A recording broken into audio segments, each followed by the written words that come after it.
Welcome to my channel, welcome to another video. আবার চলে এসেছি আরেকটা নতুন ব্র্যান্ড নিউ ভিডিও নিয়ে। তো গাইস, এই ভিডিওটা আমার লাইভ করা শুট ছিল, কিন্তু ব্যাপারটা কি হয়েছে, আমাদের বাঁকুড়াতে রামনবমীতে 2 বছর ধরে লকডাউনের কারণে সমস্ত কিছু বন্ধ ছিল বলে এবছর আমাদের রামনবমী বেরিয়েছে, শোভাযাত্রা যাকে বলে।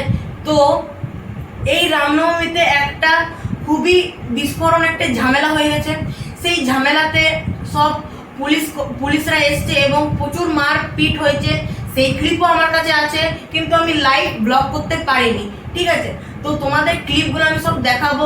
তার আগে কিছু বলে রাখি, আমি যে শর্টগুলো ছাড়ছি সেই শর্টগুলো কিন্তু অবশ্যই তোমরা দেখবে, একটাও মিস করো না। আমি ডেইলি একটা করে শর্ট ছাড়তে থাকবো এবং তোমরা সেগুলো দেখবে।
I feel nauseous, believe me.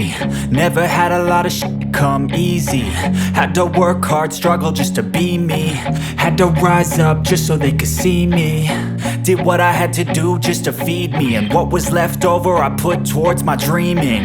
But the only thing in life that has meaning are the things you gotta work for, believe me.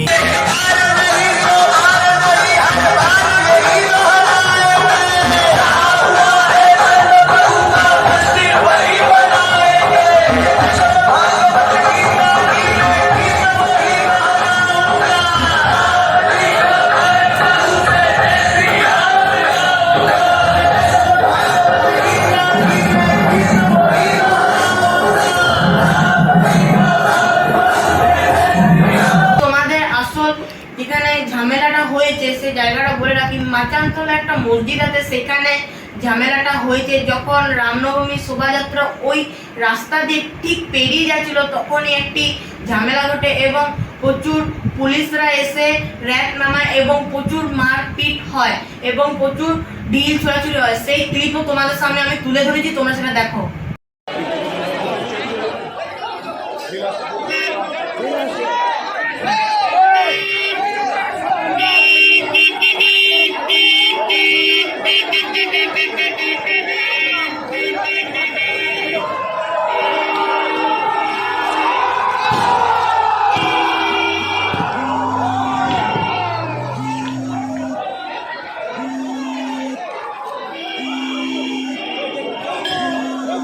তো গাইস, আমি এটা খুবই দুঃখিত যে আমি তোমাদের সামনে সরাসরি কিছু করতে পারিনি। আমি সবার কাছে ক্লিপ নিয়ে বেরিয়েছি, নিজে কিছুটা ক্লিপ তৈরি করেছি, তারপরে এডিট করেছি, হয়তো তোমাদেরকে আমি বোঝানোর চেষ্টা করেছি। তো ভিডিওটা যদি ভালো লেগে থাকে অবশ্যই লাইক এবং অবশ্যই একটি শেয়ার, অবশ্যই সাবস্ক্রাইব করো।